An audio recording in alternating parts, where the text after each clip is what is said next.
Hello दोस्तों, मैं CA कौशल राघव। मैं आपके लिए वीडियो लेकर आया हूँ 11th क्लास के अकाउंट्स की। जो मेरा चैप्टर है ये बेसिक अकाउंटिंग टर्म मैं आपका एक्सप्लेन करूँगा। और मैं आपकी ये शॉर्ट्स वीडियो बनाऊँगा जिसमें मैं कोशिश करूँगा आपकी पूरी 11th क्लास की अकाउंट कवर हो जाए।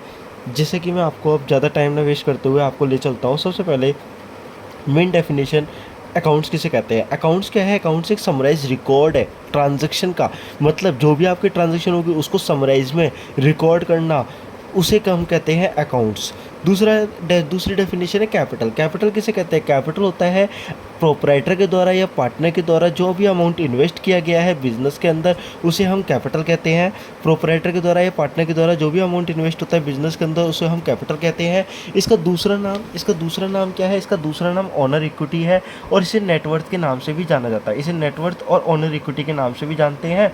और इसका सिंपल बोलूँ तो कैपिटल निकालने का तरीका क्या होता है? कैपिटल निकालने का तरीका होता है capital equals to assets minus liability. इसे हम बिजनेस एंटिटी कॉन्सेप्ट होता है। बिजनेस एंटिटी कॉन्सेप्ट क्या कहता है? बिजनेस एंटिटी कॉन्सेप्ट ये कहता है कि बिजनेस एक सेपरेट है और ओनर सेपरेट है, दोनों के दोनों अलग अलग पर्सन है।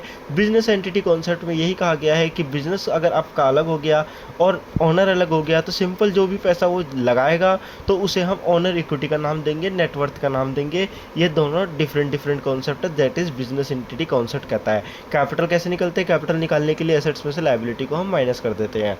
दूसरा पॉइंट आता है ड्राइंग। ड्राइंग किसे कहते हैं? ड्राइंग का मतलब होता है कि अमाउंट या तो आपने विड्रॉ किया या आपने गुड्स टेकन किया। किसने? एक प्रोपराइटर ने।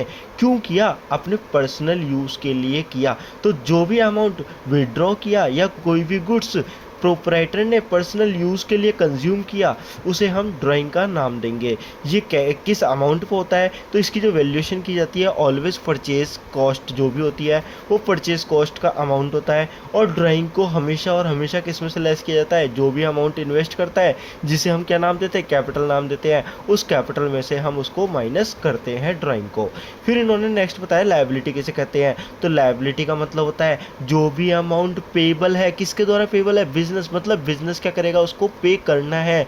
कोई लायबिलिटी है जो पे करना है, अभी पे नहीं किया, दैट इज कॉल्ड, वो पेबल में शो होगी। लायबिलिटी टुवर्ड द ओनर और proprietor of the business is term as internal liability.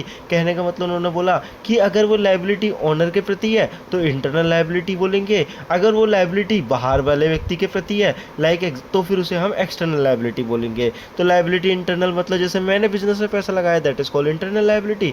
बाहर वाले ने बिजनेस में पैसा लगाया, that is called external liability. उन्होंने एग्जांपल के लिए बोला जैसे कोई व्यक्ति लोन ले लेते हैं बिजनेस के लिए, तो लोन जो लेना है, लोन हमारा क्या माना जाएगा? लायबिलिटी माना जाएगा। कैसी लायबिलिटी? एक्सटर्नल लायबिलिटी है।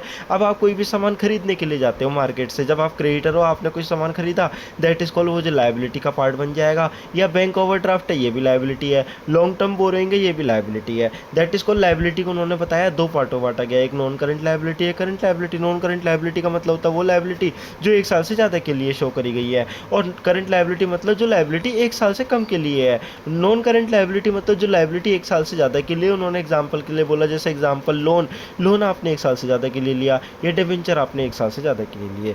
दूसरा करंट लायबिलिटी उन्होंने बोला क्रेडिटर है, नॉर्मली पेमेंट 3 महीने के अंदर अंदर हो जाती है, 90 दिन के अंदर हो जाती है, या बिल्स पे वाला 3 महीने के अंदर पेमेंट हो जाती है, या लोन है एक साल से कम के लिए लिए गया है, तो वो लायबिलिटी आपकी शॉर्ट टर्म लायबिलिटी मानी जाती है। बाकी मैं शॉर्ट्स बना रहा हूँ तो इसीलिए ये वीडियो यहीं पर ही पॉज कर रहा हूँ मैं। अब आप नेक्स्ट वीडियो के लिए मेरा चैनल सब्सक्राइब कर लीजिए, आपको नेक्स्ट टॉपिक नेक्स्ट वीडियो में मिलेंगे। थैंक यू दोस्त, बाय बाय।